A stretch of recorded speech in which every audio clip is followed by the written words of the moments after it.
Let me ask you something. What is the question that won't leave you alone? What keeps you up at night? I'm Ronald Ndoro Mind. And I'm Dr. Maurice Stinnett. Together, we're creating space for conversations that challenge everything. This is Existential Thoughts, a podcast about living deeply in a shallow world. We're going to sit with leaders, thinkers, and creatives and invite you to pause with us as we wander into the depths of freedom, rest, and meaning. We're not here for easy answers. We're here to create space for reflection, for story, for truth.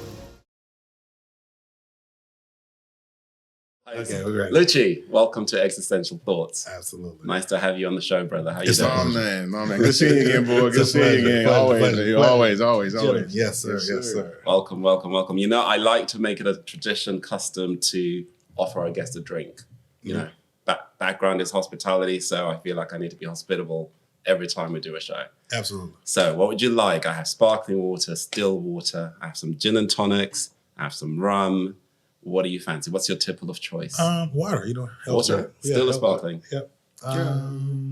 Still is fine. Okay, Maurice, I know you want sparkling. Sparkling water? I'll take sparkling. Okay. All right. I got you both. All right, cool. Thank you, Ronald. Yeah. It's all good. Luci, what's been going on with you, man? Oh my goodness. Like you're always moving, you're always shaking. Like what's new? What's at the front of your agenda right now? What's been going on in your world? Oh man, there's so much to tackle on. I mean, I just did a joint label venture with Universal Music Group with my label. Oh wow, that's amazing. Mm-hmm. So that's one thing. Getting the wheels back running for the magazine portion of that. Getting ready to launch the next newsstand release. Launched my children's book with my son. Let's go. I saw that. You sent me a copy of that. It was really amazing. Yeah, Love, Kindness, and Kingston. So there's so much to unpack. It would have to be like broken in sections. Yeah, I think so. We need to break that down. So let's start backwards. You talked about the magazine, Alpha Magazine. So folks who are just tuning in and don't know anything about you or that. First of all, before we can get to all that, people need to know who the hell you are. Exactly. And I want you to tell them first who you come from, who your granddaddy is, right? Who's your people, who your mama and your daddy, right? Talk about that. Tell them who that is. So John Lee Hooker. Yeah. There we go. I want you to drop that. John Lee Hooker, baby. Blues icon. The blues icon. That's your granddaddy, right? Yeah. That's a cheers. Cheers. Salute right there. The granddaddy. Yeah. I haven't got the water yet, but I'm about to pour. It's all good. We're going to get it together. It's all right, but keep rocking. Tell us about that. So your grandfather, great bluesman, legend, frankly. Yeah. And so music was always in your blood. Absolutely. And raised around music. So pick up from there. Tell us your background, where you're born, raised, and all the good things. So with music, for me, it's a natural thing. It's kind of like breathing, And for me, it's so easy as just without picking up a pen, I just know what emotions. I live off of emotions. Nice. So when I'm going into something, I'm gauging everything off of what that experience is. Whether if it's good or bad, I live in it, I sit in it, I own it, and that's just what it is. So I started doing music way young, shout out to my parents, everybody. I feel like a lot of us, some of us come from good homes, some of us don't. But I feel like you have to be grateful for the goods and the bads that come with it. I think in my scenario, I'm grateful for everything that I've experienced because it made me exactly who I am and the direction I need to be in. I think the biggest thing for me is being able to look at my full foundation, being a Dominican, Jamaican, Haitian person. Dominican, Jamaican, Haitian. You gotta you covered all of it. Listen, touching the islands. I gotta touch that. So I think that being in that cultural perspective, it's really different because when you're around people who don't have that, that tradition, it's hard for certain people to come in your life and really transition to understand that. It's like going into somebody's house and you have to adjust to their rules, So I think it's just more finding the balance. But yeah, music is where I started at. What type of music? So tell me, what was the music you were involved in as a youngster? Like, what were you doing? Were you singing, writing, rapping? Like, what were you playing in the instrument? Yeah, so I was writing hip hop, R&B, drums, piano. Okay. So you can play? Yeah, I can play. Okay. In the church, where were you playing at? In the church. I was gonna say, come on. I was gonna say, you don't think I knew that? Yeah. Okay, yeah. Come on now. Yeah, it started in church, and I think that's like, I feel for me, like just watching different artists is just like watching different artists, right? Okay. But being in the church and watching that person move the it's different. It's a totally different. It's a totally different experience. Yeah. And I think that's your first real live concert. Oh, without a doubt. You know what I'm saying? The church has the greatest performance. Because I can hear music in the car when we're going to church, and it don't feel the same way. Right. So when I saw how it affected people in person, the church, How emotional they get. Yeah. Right? Now I'm like, wait a minute. Now I need to go see his. I want some of that. Yeah, I want some of that. That's what it's like on this side of things. Yeah. So yeah, it started out like that, and the thing that's kind of helped me with my journey because, Let me just ask you a question real quick. What was the influence of your grandfather on your household? So what did your house feel like because of that? Like, what was that influence? Like, what was the, just being in your house growing up, you'd wake up and there'd be music playing, or like what? Like, what did that? You know what's so crazy? Yeah. It was really like kept from us. Okay. We didn't really know. Okay. You know what I'm saying? Like, I didn't know how valuable he was to the music industry until I got older, because that was so separate from us. Like the way we grew up, we didn't, like, if there was stuff on movies that had inappropriate we just was sheltered from everything. That we really got to be kids. Okay. We got to ride our bikes way across town, and it was cool. So it's like, when you grow up in the mindset of being a kid and doing kid things, you don't know about what grandpa's doing with the blues. And you don't know. Because back in the day, that was kind of like you weren't bringing the blues into the house. And not even that. It's just like you might have a cousin that might be on drugs, or this person might be struggling with this. But when it is so important as human beings, especially parents, to do the best that you can to protect your children, because you give your children a fair opportunity to have a better perspective about life and people when you protect them the right way. Don't take away their innocence, because they're going to be adults longer than their children. Of course. So I think that, we've seen things, of course. But it was, we didn't know about that. Or I didn't personally know about that side until later on. Later on. Nice. So it was in your DNA as a point, right? Yeah. It was in your DNA, but he wasn't necessarily influential in person kind of way when you were a youngster. Yeah, it wasn't like that. And even more so, music has always been like a hit and miss type of thing for me. I love doing music, but honestly, I think I have several inspirations that kind of molded me to be who I am. Okay. And those inspirations first was Michael Jordan. Okay. MJ. Michael Jordan, in a sense, because he's the first African American male that is doing multiple things, the magnitude of things other than just basketball. So you got to think like this: how many people, if you're just doing basketball, most people are just basketball. That's your lane. You stay there. What you do. So to be able to see somebody shift the culture and be seen in different things, I'm talking about movies to everything else. That once you've been exposed to it, it's kind of like being it's like going to New York City. And if you go to New York City, in certain parts of Manhattan, they have certain horses that have blinders on because they can't handle the traffic, because they might react a certain way. Only certain type of horses can be out in the public with no blinders on. So once you get exposed to that, you can't go back to know anything different because you've been exposed to something totally different. So that's just kind of what it was for me. Okay. So that's been music. So you took us through your childhood. This is kind of what you were doing from the church and playing the drums, the piano, writing music. Yeah.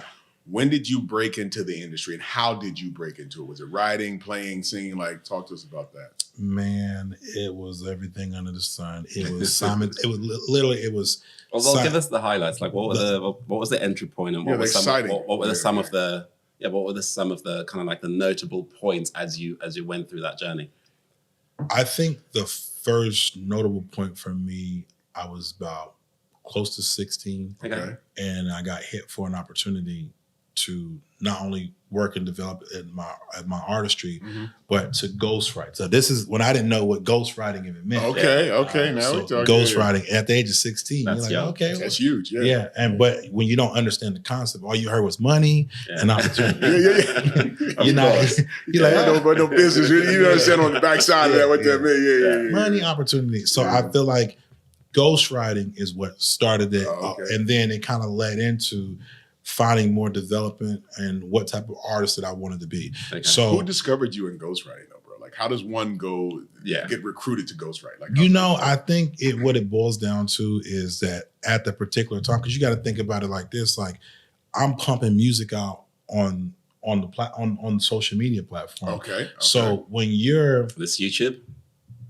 YouTube was still a thing. I think it was more in that YouTube, Livewire, that Piff, MySpace. MySpace. I was gonna say that's making more sense. That's like MySpace. I remember that back in the day. MySpace was really so like, and then it's like when you, and I'm one of those people that's like, if you look at, I'll use a different analogy and I'll come back to your point. So like with Facebook, let's say you use Facebook, they try to keep you confined into the realms of the people that you're mutually tied to. Yeah. And so when you only stay in that realm, you don't know anything more, right? But MySpace was a lot different. You can add as many people as you want and get to know people. So I'm always following the music and who's doing this and that. And so it's really just social media, man. Just being on social media.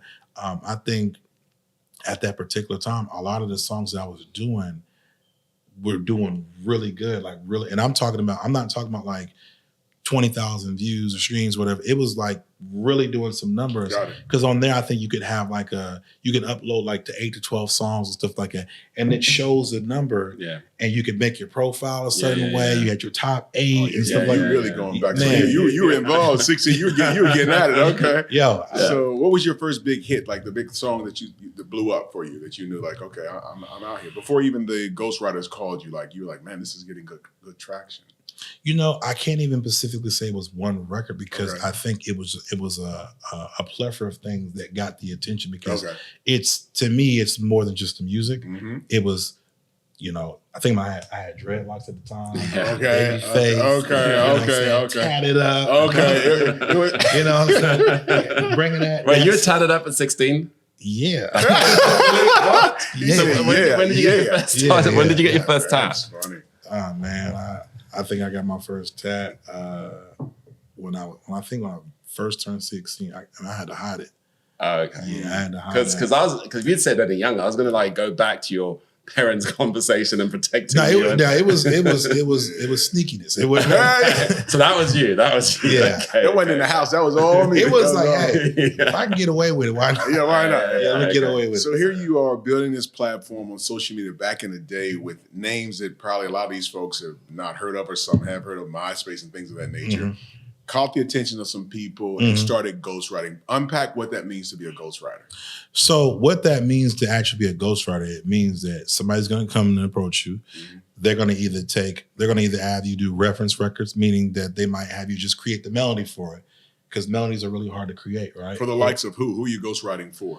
Like, I mean, just in general, like it's for like a celebrity, right? For somebody who's out there and known. For a celebrity. And how they do it is... Can you say who you've ghostwritten for? Like, can you drop some names? So here's how it is. So with some of the people that you work with, they are so strict with them NDAs. Because it's your ghostwriting. That's the whole point. I don't want people to know that you wrote for me. You know what I mean? So let's not. But even now, I mean, I could say it, but I think the reason why I don't is because some of the people that I have done that with, I've watched and witnessed some of the stuff they go through publicly. And I feel like when you got so many people kicking you down, the last thing I want to be is the person getting clickbait. Because you go through, we don't need that energy. And they still might call for your services today. I feel like it's just kind of like, it's like a date. You don't kiss and tell. I think that if a person employs me for any type of job, I respect the privacy of our relationship. It's kind of like hiring your doctor. You know, when you're hiring a doctor, you don't want your doctor. Hey, you know, I was working with This happened. So I think for me, fair. That's fair. That's very, very fair. We respect that. Yeah. So as far as the ghostwriting go, but I had to ask the question. You get that, right? Yeah, you can ask me whatever. You know, I'm good with the questions. You know, Cool. So, but as far as like where I'm at now, transitioning to songwriting is where I'm at now. So, well, you get the credit now. Your name is on the air. Yeah, my name is on the credit, and so now you can tell us who you've songwritten for, right? I can, but you know what I'm gonna do? I'm gonna make y'all use this interview clip and go search for it. I need more streams. You don't want to give them a teaser. That's up to you. However you want to flow with it. Listen, because you've written for some really interesting people, but that's fine. So go and click and do whatever you need to do. I think when people see the genuineness of a person and their energy, if you are who you say you are, people will want to go search it out. All right. Okay. If you it's like a restaurant. If you give a person too much, then why would? Hey, listen. We gonna be like Burger King. We're gonna let you have it your way. All right. So we're gonna keep it moving. But you're a writer now. You're a songwriter with a label. All right. So it's good. It's amazing. Talk about the magazine now. Yeah. Yes. So you've been songwriting. You're doing that, and you're writing for prestigious artists and things of that nature. You've developed this magazine. What was the concept behind Alpha Magazine? When did you do it, and why? You know, it's crazy. Me and my mom, before she passed in 2012, we had thank you. We had a conversation, and we were really comparing magazines. Okay. My mom's favorite magazine is Jet. Okay. Yes. Jet and Ebony. Of course. Now I'm like, they're still both going. Not in circulation. Not to my knowledge. Yeah. I think the Jet's definitely out of here now. Jet for sure has not been going. Ebony had tried to do a revitalization. I'm not sure where that's at now. Yeah, I'm not really 100% sure. It's a hard business though. But they were iconic in the day. They were iconic, and I think the reason why she loved the magazine so much is because it really celebrated us. Yes, right. yes. I love anything that celebrates us. And you say us, you mean Black folks. I mean Black folks. Just to make sure everybody understands what that means. But me, I've always thought inclusively. And so I feel like that's the disconnect with me and certain people, because a lot of us Black-owned businesses, because we're so used to being excluded by others, we kind of attend to do the same thing that we complain about. So it's kind of like the phrase "hurt people, So we become the opposite of what we complain about. The victim becomes the abuser. The victim becomes the abuser. So for me, I've always had that mentality, like, we keep hearing inclusive and this and that, and everybody matters and stuff like that. But what examples are being made to show that that's true? Yeah. So everybody talks about it, but there's no proof behind that, right? Yeah. So the only time it becomes in something in that aspect when it comes to the dollar amount. Well, that's the only thing that most people agree on. Walmart was for a certain tax bracket of people at one point. There was certain people that, I'm just not gonna go to Walmart. And now since COVID, everybody shops at Walmart. So I think it's more so you have to put yourself in a position where we're all trying to make money, right? But like, I'm not in it to make money like that. I'm in it to provide a need of a service that's going to bring us together. So you found the magazine as a need or a service? Like, talk about why did you do? You're talking to your mother and you're saying you found that she loved the Black excellence, but you were more expansive than just Black excellence. That was important to you, but you want to be more inclusive. So why the magazine?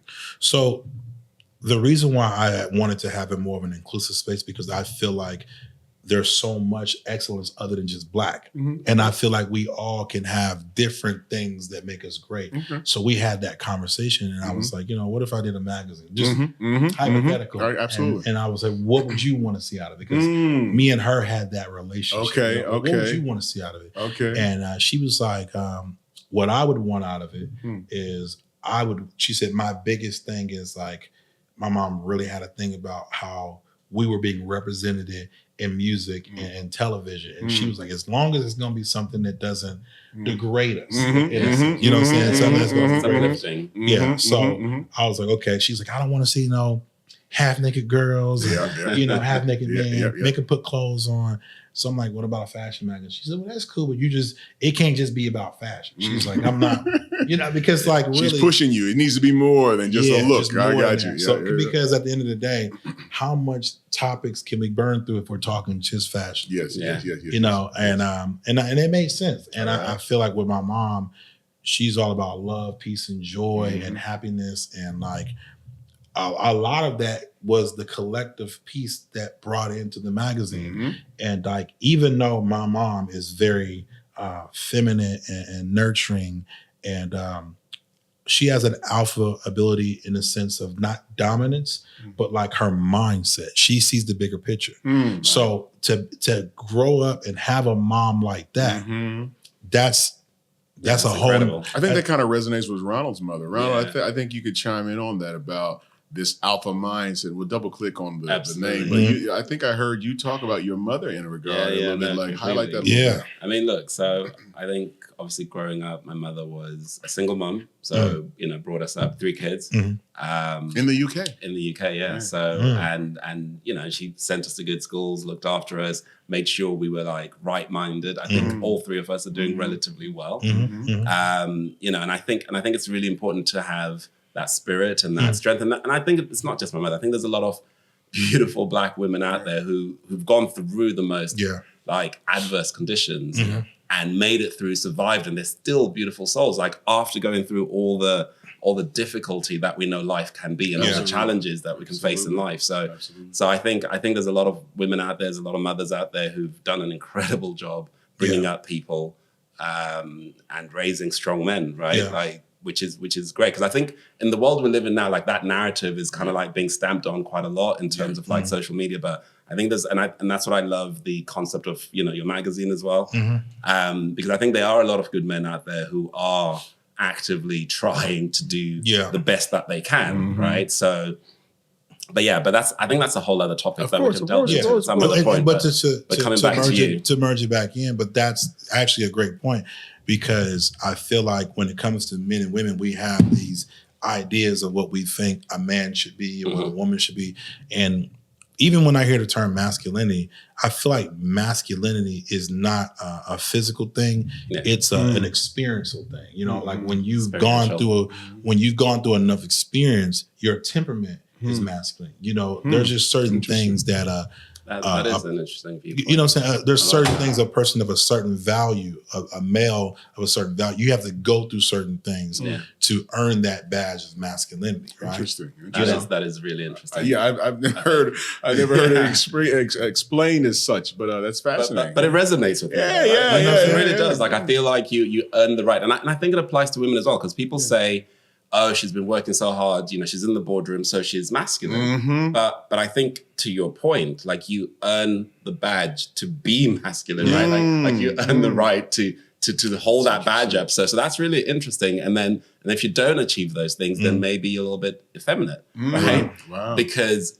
I mean, if you look at it traditionally in terms of roles, right? So the guys that were masculine, if you think about like our hunter-gatherer ways when we're, you know, back in the day, you know, the guys that went out to hunt, to kill, to whatever, like they had to do that. But if you stayed at home and didn't do any of that, then what would you be? Right. And I think that's, so, you know, it's kind of like, it's just roles, right? Same thing. Like, that's really interesting. It's a very interesting perspective. I've looked at it like that from, not even just from that, but when I think about masculinity, other than the hunter and all that stuff, I also think about the wisdom that has to come with that. And you have to gauge properly, when is the time to do this and when is the time not to do it? And I feel like the difference with a lot of women, especially in this day and age, there's a lot of factors that go into it. And this might ruffle some feathers, but oh my God. Why don't we talk about the magazine first? How many subscribers, before you ruffle damn feathers? How many subscribers do you have to the magazine? You've grown it now for how long? How long has it been running? Yeah, how long has it been running? Let's button that up first. 18 million monthly subscribers. Now we get the point. All right, 18, and how long have you had? 18 million monthly subscribers. Yeah. Over what period of time? How long have you had the magazine? How long since 2017. Wow. 2000, almost, coming up on, so almost. It's like 9 years, 8 years. Yeah, it's not bad. 8 years. And that's really good. I mean, but on the alpha point, I ain't trying to have no problems. I ain't trying to have no problems. We don't need no problems. You already had me kind of sitting over here like, okay. Don't worry about it. Yeah. We had to edit all this shit. I'm not dealing with that. I was like, here we go. We just getting off the ground. We going to be real smooth. I don't want no problems. I don't want no problems. Okay, let's hear it. But here's my perspective. My perspective is is this? The views are not necessarily represented by the podcast. I love that. I don't want no violence. I want everybody to know these views are solely Luci's. Listen, and we are just listening guys, kindly. Listen, Go ahead and proceed now. I'm gonna say this point. Once he hears the point, he's gonna be like, oh, okay. We ain't that close. Go ahead. Let's get to the point. Okay. Because now I just want to hear it. So here's the point. What I was gonna say that could replicate, and it's all about the mindset, right? Yeah. But for me, I feel like a woman being in the position to be her own boss is fine with me. I'm cool with that. I embrace that. Absolutely. But I think the hardest part for certain women of that mindset and certain women who raise men, and there's not a lot of father male influence. I think the hardest part is compartmentalizing not only the partnership, but like it's like separating certain things. I feel like if let's just say I was a full-time dad and I'm raising daughters. If I'm giving my daughters vulnerability and emotions, that isn't me being feminine. That's me being a father and being a parent. So you see my mindset is a little bit different when I say that. So I think that what I'm saying that what will ruffle feathers, and it's because it's about taking accountability. And accountability isn't just acknowledging, but it's also acting on that. So I think that I want to see us all successful, but you have to know what lane you want to be in. If you want to be a modern day woman, then you have to understand that partnership is going to require two people contributing in that space in whatever that world looks like for you in your scenario. But if you're going to be in that space where you feel like you want to be in your soft girl era and you want to be taken care of, there's a realm that has to go with that. Do you think a lot of that comes down to just like people being really self-aware of who they are, what they do, what they don't do, how they interact with other people, the effect of what that interaction has on the other person? Because I feel like a lot of the times people don't actually know who they are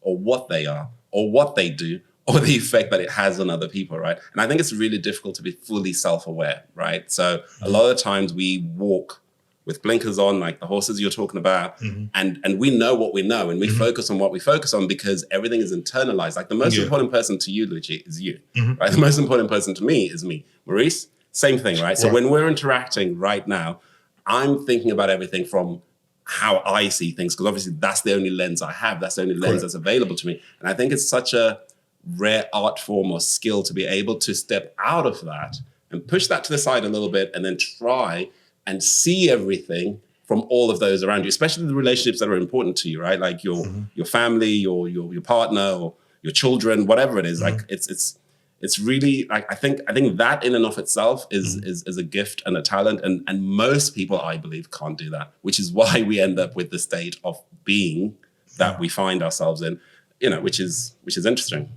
So, and that is really a strong case in point. I think what I would rebuttal to that, and even on the same side of yours, is the question you ask is how, and the first thing is we just have to do better as a whole, a collective, a community. I feel like if the only time a child is educated is when they're going to school, they're ignorant, because the education does not stop with school. Yeah. It has to come home. So I feel like your mannerisms, as male or female, you adopt those from the thing, a child doesn't go off of what they're told. They're going off of what they see. So if you've never watched your mother be in a space to be a good girlfriend, to be a good wife, or be that person that she needs to be as a young lady, there's the disconnect, because in the Western space, a lot of women, it's been a history thing where mothers and daughters don't have the greatest relationship. And then the other portion of that, there's mothers that have better relationship with their sons, where sometimes that feminine energy can enable the son, where he's raised with that mindset, where he's not able to fully come in and be the person that he needs to be for that particular woman. So when women get so accustomed to those type of men, the alpha-minded men like us, we will come into more challenges because if you're the first person, listen. Listen. I don't know where this session has gone. Right. I was literally thinking I don't know how we got here. We talk about femininity. We talk about alpha men. We talk about. Let me tell you something. You're gonna get your ass back to this magazine. 18 million subscribers. That's what we're gonna talk about. We're gonna talk about this magazine. You're gonna talk about some of the people that you brought on that magazine. Who's been on the cover of that magazine? Give me some highlights of that. So we got Jermaine Dupri. Okay, excellent. We got Jermaine Dupri. We did we did Fabulous recently. Okay, excellent. We've done. I think I saw Rick Ross historically. Yeah, we see him. Hillary Swank. Yes, excellent. Very cool.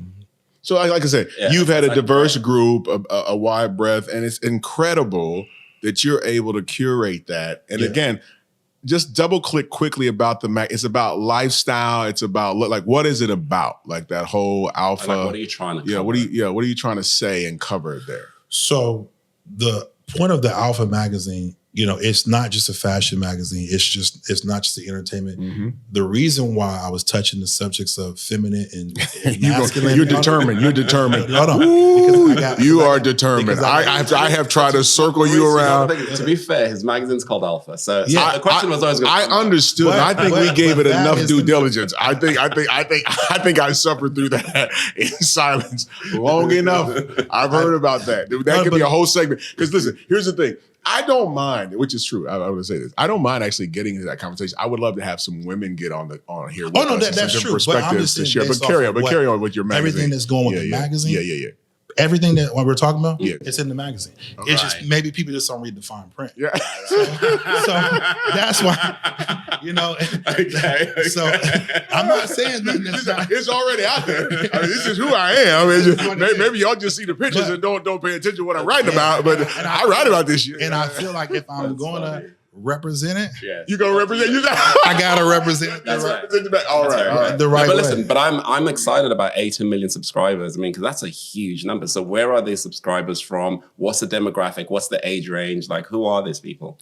You know what? The age group, it's really starting with like 16, 17 on up to 55. So it's a wide range. It's a wide range. And that's so nice. Think of it like this. If we're having these intense conversations about relationships, masculinity, status quo, and all these things, and you're tying it into a magazine, most people are going to buy into that because you're giving them what they think that they want. Oh, I'm caught up in the gossip with celebrities. I'm caught up in this person. So I can take what you want and still sell the fine print of what my morality is and tie it and package it into one thing. And I feel like do you feel like that's your purpose? Do you feel like that's your driver? Do you feel like that's obviously really important to you? I feel like my top two love languages is acts of service and words of affirmation. So I'm providing something of a service that can benefit everybody. But when it comes to great power, there has to be great responsibility. I don't want to be responsible for promoting something that offsets everything and puts us against each other. Right. The reason why I say some of the things may ruffle feathers is because we've never addressed these conversations head on, but there's a way to do it and agree to disagree on a point, but still be open to a different perspective. And I think that the narrative that is painted, like, when's the last time you've seen cultural men in one room having a conversation so intense and we haven't even took a drink of alcohol? These are very valid points. And so it's so important that with me being, I'm the type of person that I unintentionally ruffle feathers because I live in my purpose. I live for the grace of God. When God puts me in a position of standing in my truth, it's kind of like being in the military and they got those night visions. The red recognizes the threat. The yellow represents the caution, our friendlies, and then the civilians, and the green is friendly. I have the vision that I can see where I need to walk into. And because I live in my purpose. Let's unpack that a little bit. You say you live in your purpose. Yeah. How do you know what your purpose is? And how do you know that you're living in it? Because obviously, the statement makes sense. I hear it, I understand it. But for someone because a lot of people will say, I'm trying to figure it out. I don't know what my purpose is. Like I'm trying to get there. So you seem quite set in the fact that you're there. Yeah. So I want to understand, firstly, have you always been there? What was the journey to get there? And how do you know that you're in it and living in it? And while you're living in it, and I know I'm asking a lot of questions, and while you're living in it, are you living it authentically and fully, or are you half living it? Like because obviously there's everything lives on a scale, right? So so you can do something to the extreme, you can do something halfway. So just talk us through your journey in terms of just finding your purpose and being in your purpose. I feel like in my journey, obviously I love my family. My family set that foundation, but I think ultimately anybody can waver from that. Everybody has their own mind and their own conscience. I think honestly, what I would say, you answered a lot of questions. One of the things I would say is your support system does matter, even outside of family. And I feel like when you're around people who don't positively embrace you, uplift you, and encourage you to do the right thing, it's easy to lose track of your purpose because now you're overexerting yourself, and it's kind of like you are doing things to overly love somebody, and it don't match. So when you start dealing with people who are equally yoked, it just fits easy. So you're saying alignment. Alignment is everything. When I met Maurice, let's talk about that as well, because you guys met obviously before some time ago, and that's how I met you, right? Yeah. So through Maurice. So let's talk about that as well. So even with him, he can even back the story up. Like with me and him, our conversations when we interact, I'm just so transparent and detailed on what I need, want, expect, and it's not about what I want. It's more, how can I be in service to you? And he has the same energy. And the thing that makes me and him twins is because his superpower, and I'm his brother, so I can say this. His superpower. The views are expressly Luci's own. I don't know what he's going to say to superpower. His superpower. This is a real superpower. And I have the same superpower. Okay. And so it's when you flip it, this superpower, and you do it with the right people, it's impactful. It's beautiful. Maurice, you look really worried. He's worried. I have no clue. It's the first time I'm going to hear about what he thought my superpower has to be. It depends. Hit me with some of that water while he's pleasing. You're like let me get what's this superpower we talking about? You talking about you flipping for the right thing and shit. I'm like, here we go again. When you got to start explaining something too long, it makes me anxious. I don't need all that. Again, these are his views. Carry on, young man. What's the superpower we see? Let's hear it. His superpower. I love your build-up play though, because you kind of say things, set it up, and I'm just like, what's he gonna say? What's he gonna say? And then you say it, I'm like, oh, that's what he said. No, I'm joking. But it's like that. People usually think that, Ronald. They don't say that out loud. But anyway, go ahead. Yeah. His superpower is every time he pours, he loves deep, he pours. He gives from a very natural, and he doesn't ask for anything. Yeah. But he's really big on reciprocated energy. If he does ask for something, it's like there should be no problem. So his superpower is that every time, he's dramatic. Yeah. But every time he loves somebody and he pours into them, he's healing them because in ways he's healed me too. Right. But when it's not the right energy, he's damaging himself in the process. Right. So he knows when it's time to disconnect and resolve from the relationship. Right. So when I say I pay attention, I'm in tune, my conversations set up to ruffle, that's because they're uncomfortable. They're supposed to be. The truth is uncomfortable. Well, growth is uncomfortable. But the truth is this. Let's say whoever he's dealt with on his side, whatever, business, whatever, hearing that back, they're the ones that have to really look back at, am I one of those people? Right. Am I one of those people that overexerted his energy? Because here's the thing about it. Preach, man. Preach. I'm worried about what you're going to say. I'm worried. I don't know what you're going to say. Now, please. Now. All right, boy. Anchor down right there, man. It's like I'm enjoying this elevation. No, listen, it's all good. I mean, but specifically, because obviously, you guys have a working relationship. Yeah. I'd love for you to actually give us some details as to what you guys have done together and exemplify what you're saying is what I'm trying to say. I don't want to over-exaggerate working.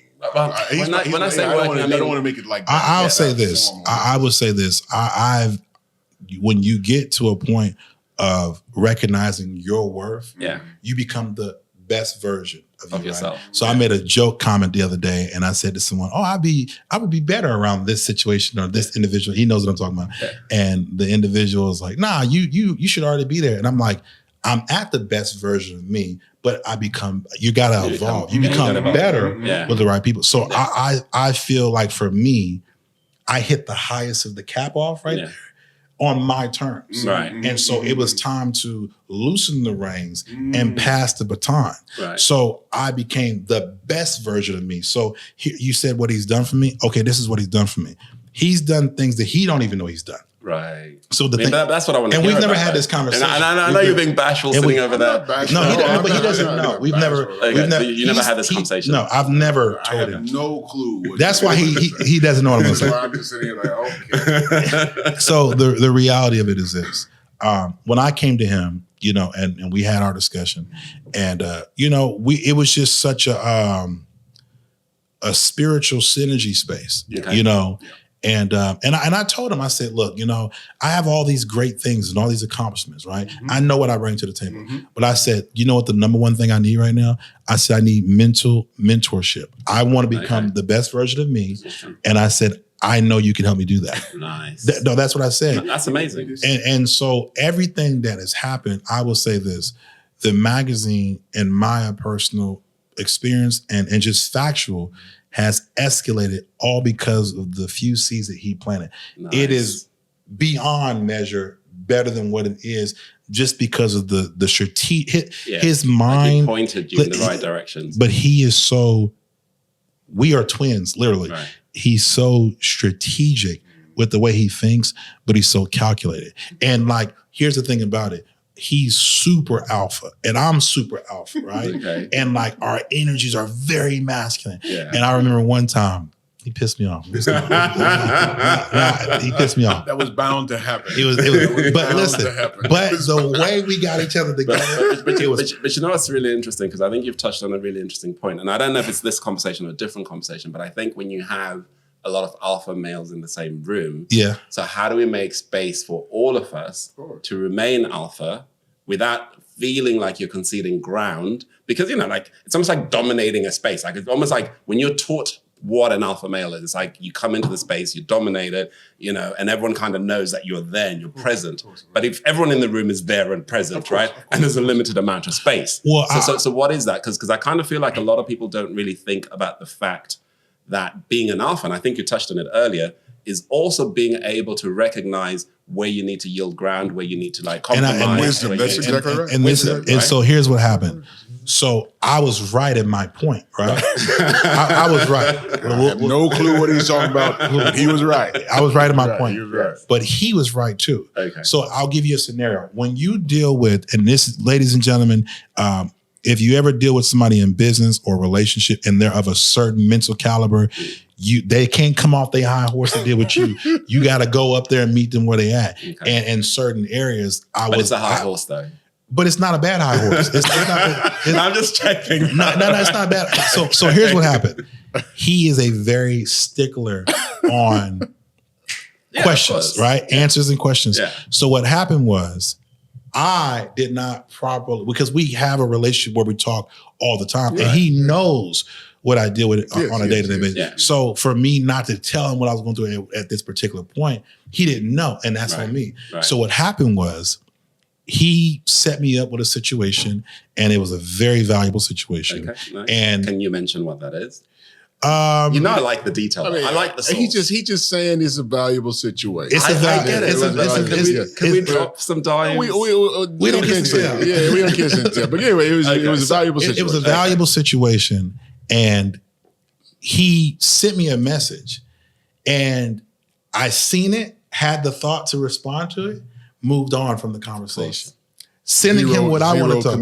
Zero communication. Yeah. This is that's one of my pet peeves, right? So here's but here's the thing about it. This moment that I'm about to explain was one of the worst but greatest moments of my life, because I'll tell you what transitioned after that. Yeah. So he, in the most intelligent, articulating, fatherly, brotherly way, look, brother, I'm gonna say this.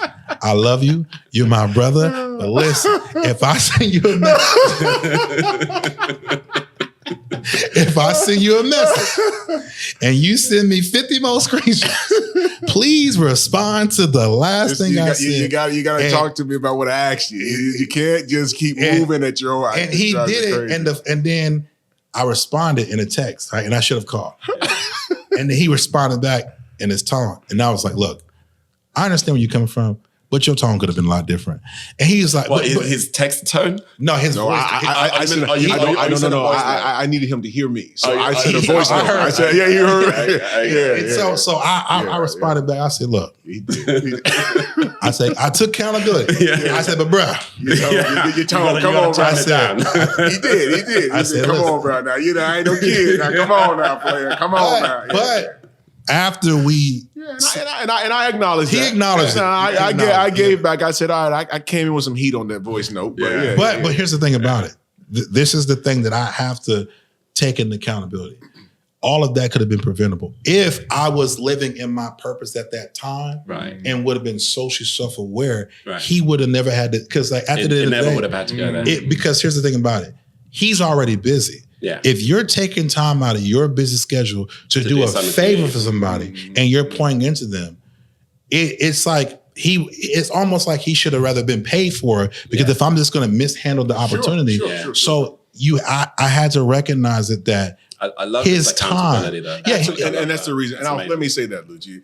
I think, and I want to acknowledge that. One thing I will say about you, and this is true, you've never shied away from accountability. And that's why we work. Yeah. Because as soon as I did bring it up, you were humble, like, I got it. Yeah. I hear you. Yeah. And even in being alpha, I love how you did frame that piece, though, about being an alpha male, as we are saying it and you're outlining it. It's about wisdom. And I would add humility and integrity. Yeah. Right? It's these other virtues that go with outside just pounding your chest. And anyway, that might be the least form of being alpha. But anyway, but the point is, I will say, I think that's why we work. Yeah. Because, at the end of the day, we can take those egos, those big egos, and put them over here and go, you know what? Mm-hmm. I could have watched my tone a little bit with you, bro. Let me actually just own it. I should have changed my tone. You know what I mean? And then you were like, you know what? Because it's also in owning it for real. I hate it. And everybody knows this about me. Own the shit, right? Yeah. Don't just pussyfoot around. Yeah. Because that's not really going to make me feel comfortable with how we move forward. You understand what I'm saying? Like you got to, and you did that. You got to address it. You got to address it. So I think that was our relationship. And I think, again. It made me, honestly, it was such an expensive lesson. It really was. It was an expensive lesson because I put so much energy into it because I was in my feelings. But this is where the self-work has to come first. Yeah. I feel like what he taught me is now what I'm teaching my sons. Put the best version of you first. Put all into you. Yeah. So when you fully work on you, you don't have to have a promiscuous mindset to attach yourself to somebody for the lack of something that you have within yourself. And now you become, it's kind of like if I depend too much on him, I'm being enabled because I'm not allowing myself to go through that and sit in my feelings. So the best version of me became better when I brought him in my life. So to answer all the other questions, what is alpha? That's an example of what alpha is, because I would have never, honestly, developed in this space on this timeline if everything is an experience thing. And I use those moments to share with people because I'm a human, of course. Absolutely. And I became, so it's like the magazine is talking about fashion and beauty and humility. And it's like, people just really think that men of a certain mindset, we can't be in the same room. And I feel like to the young boys out there, if you don't have fellowship, you're not going to go. So if that's what we as men recognize, imagine how many women are not sitting there and saying, hey, we need sisterhood. Yeah. You shouldn't feel more comfortable being more attached to the other species in your own. I feel more comfortable. I'm a boy's boy. I'm a guy's guy. Right. So I love being around my men because that aggressive, it makes me the best. It just does something to me mentally that when another man is getting onto me about something that I'm lacking, it's going to make you better. It makes me better. That's like saying, hey, you got a hole in your roof. And it's that competitive edge. It's not. Right? It's like. But you got to be mentally in a space to receive. Oh, 100%. Yeah. Because you get the aspiration. Yeah. Right. being in the same room, seeing what everyone else is doing. Absolutely. Like that helps. That you have to do work on yourself. So that's the evolvement of me, you know. Right. And I'm gonna give y'all a secret, fans. I know how to set up a punchline to look crazy, and then pull it back.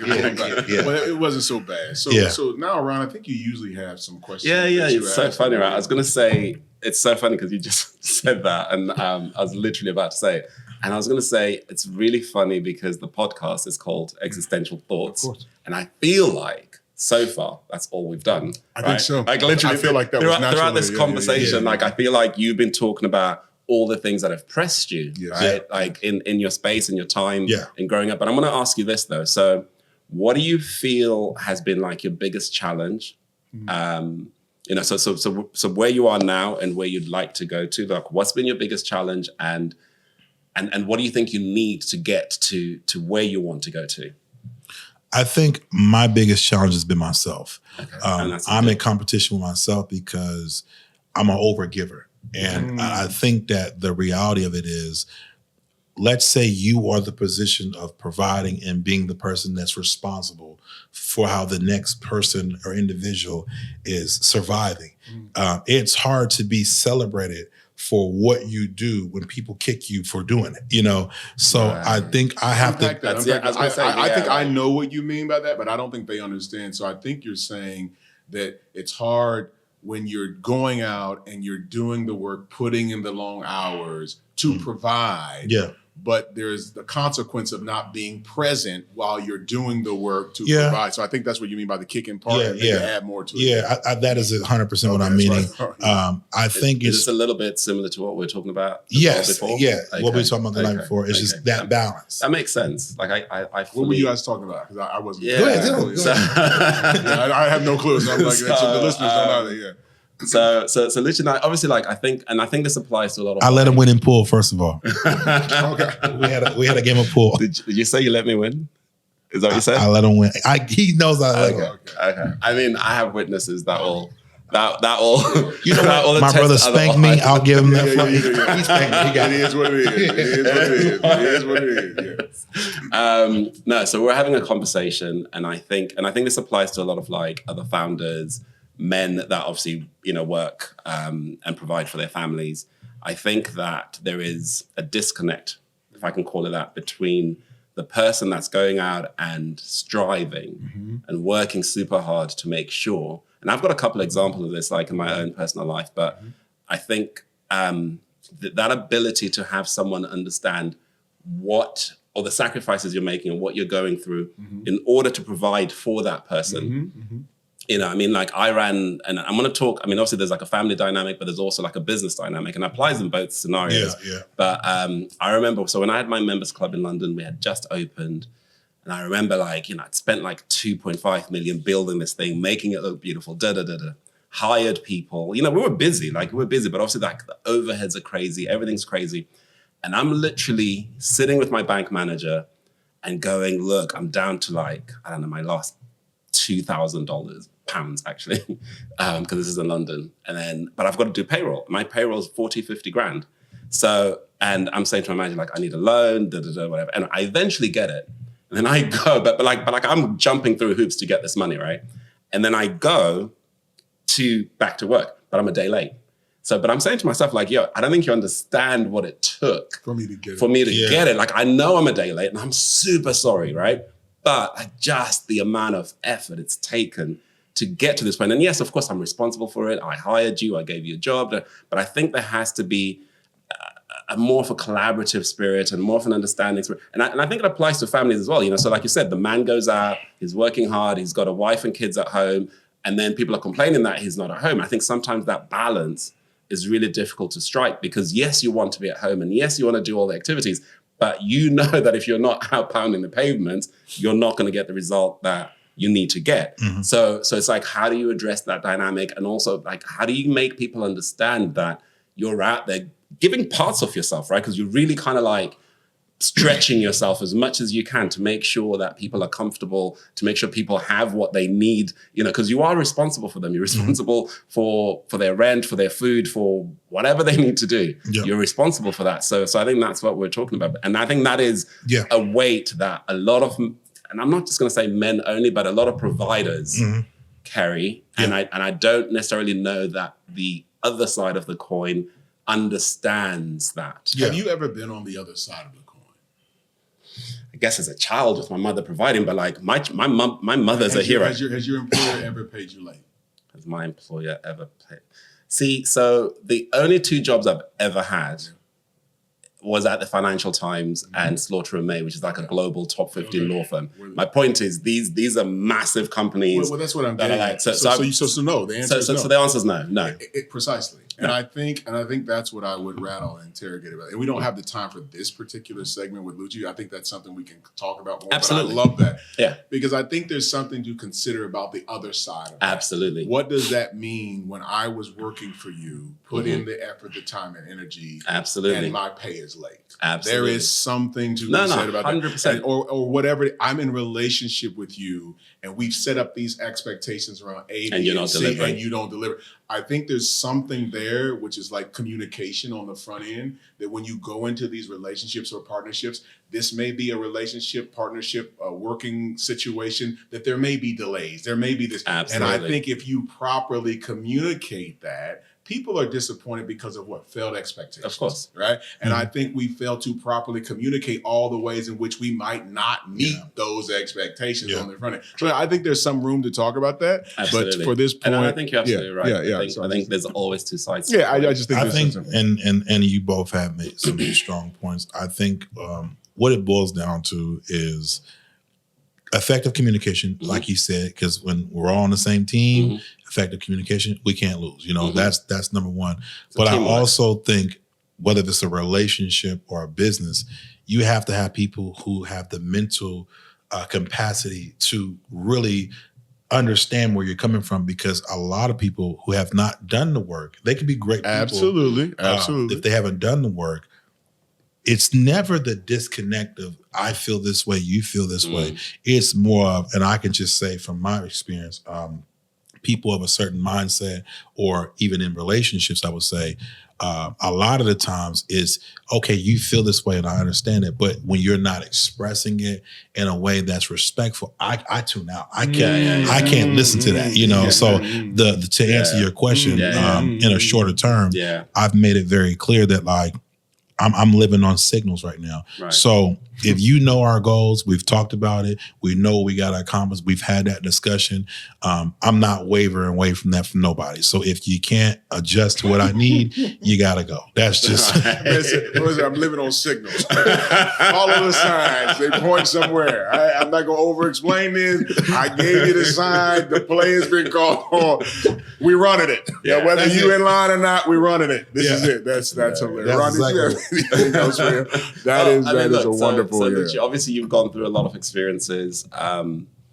If someone's listening in, and maybe it's a part of your journey kind of like resonates with them or whatever, like what advice have you got for, and like what do you want someone to take away? So this is like your moment to just say, look, this is the biggest lesson I've learned, or whatever the thing might be, the thing that you want to make sure that someone listening hears from you. And filter it through, and let me add, and filter it through the lens that you're an entrepreneur, you're an artist, you're a father, you have a family, you're thinking about your lens that you're filtering that question through, right? Like, what do you want people to take away after they heard your story, heard about you? What is the takeaway? So I'll break it in a few different segments in a shorter term. I would say anybody who's young, we'll just start with the age of 16 and up and going up. The first thing I would say, and I've even said this to my sons, instead of trying to force yourself to be grown and force yourself to be an adult in this world, my first advice is utilize this time to get your education, utilize this time to pour in yourself, get your mental, physical, financial health, all that stuff together before even entering into a relationship. I feel like having a relationship is like having a child. You're going to be super responsible for somebody, and you may not have the mental capacity to give them what you need. So focus on you and go to where you want to go first, first, and then come back to the journey later. Because at the end of the day, the only people who are willing to tolerate a certain mindset of a certain, asshole is a person who's at the top, and that's just what it is. So in that space, I would say that as far as, personal development, if you have a good home, I would say live as long as you can possible with your parents. Live with your parents, get yourself organized together. Is that cultural? When you gave your background, is that something it's that happens supposed in the? Yeah, it's supposed to be. Typically in my culture, it's supposed to be. You don't leave the house until you get married. Okay, that's what it's supposed to be. It's supposed to be that. Obviously, we all don't live in our traditions. I get it, but I figured there was some cultural context to that. Okay, so I feel like live at home as long as that's not. But I really think even if you didn't have the worst life, healing and therapy and counseling is important. Having mentors is important. I think I really want to talk about that at some point in the future. Obviously not today, but I think there's an opposing view to that, but I think we should unpack that at some point. The opposing view is this: therapists are great for processing the thoughts. A counselor is great for the accountability of what you need to work on within yourself. But really, if you do the work and you have the right support system, there are cousins, aunties, uncles, and friends and that can be therapeutic, right? That can be more therapeutic and more effective because they know the real you. When you got to think of it like this: when people go to therapy and counseling, not saying it's a bad thing, you're subscribing to a version of you, and they're only giving you the answers based off of the version that you presented. So then it makes the image of the person that you're describing about look like the monster when the full detail, unless y'all doing it together, it's hard to vent about one perspective if the other person isn't there to point out their perspective and bring some context. I like how you brought in again the 3 points for the young people to really, 16, when you were saying, look at yourself and make sure you're out there and just being young, living a youthful life. Number 2, you were talking about stay with your family as long as you can. Stay in your family nucleus and grow and develop. And then number 3, I like is personal development. You're talking about, you're saying work on yourself, whether that be personal therapy, whether it be counseling, whatever it is, work on yourself. And I feel like what you're coming to is saying that's all what has contributed to my success or some things that I think if I could have done it and stayed at home a little longer would have made me even more successful. Exactly. And so I think that's just absolutely fabulous, Luci. I couldn't thank you more for joining us. I think this has just been fantastic. It has. It's been happy to be. I mean, I loved some of those insights. So that was absolutely amazing. I appreciate you guys. You guys are doing an amazing thing, and I want to thank you guys for the opportunity. Like on and off camera, I mean, you guys are great mentors. I mean, I can personally say that like my perception on a lot of things and my goals have become more streamlined, and vision has become more clear because. To become the best version of you, you have to have the wisdom to recognize what you don't have, what you lack, and what you need to improve in. And I feel like for me, what I was lacking was brothers like you, and you guys challenged me to be. And this podcast is really great. I mean, you guys are successful in your own right, in your own way. And I just think that you both don't get the flowers and the credits that you guys deserve. So I want to take this opportunity to tell you and your staff, you guys have an amazing production crew, and everything was perfect. I mean, from the time, just everything was just roll out. I'm gonna bring him back, Yeah. He's like he doesn't. He's like, he doesn't have to. Amazing. Like, he doesn't sell us. He doesn't sell us. If you've never been here, they're on point with the schedule, the timing, the itinerary. They listen. Get out of here. We don't need to hear all that shit. Anyway, let me just say this. Let me say this one more thing. We appreciate you. One more point. You are the guest. One more point. Now listen, I run a tight ship, and they know that. Oh yes. And I don't run into a lot of cultural or black people that move like that. Now listen, these brothers is Magneto, X-Men. They do not fuck around, okay? Snipers was on top. They official. This is like coming to the president's house. I have never had this experience. This is one of the greatest experiences I've had. It was too sharp. He's too sharp. We can't thank you. We appreciate it. Thank you. All right. Rest isn't weakness. Rest is strategy. Rest is survival. Rest is resistance. And resistance becomes a life worth living. This isn't just a podcast. This is a movement. So join us every week starting this season. Subscribe now to Existential Thoughts.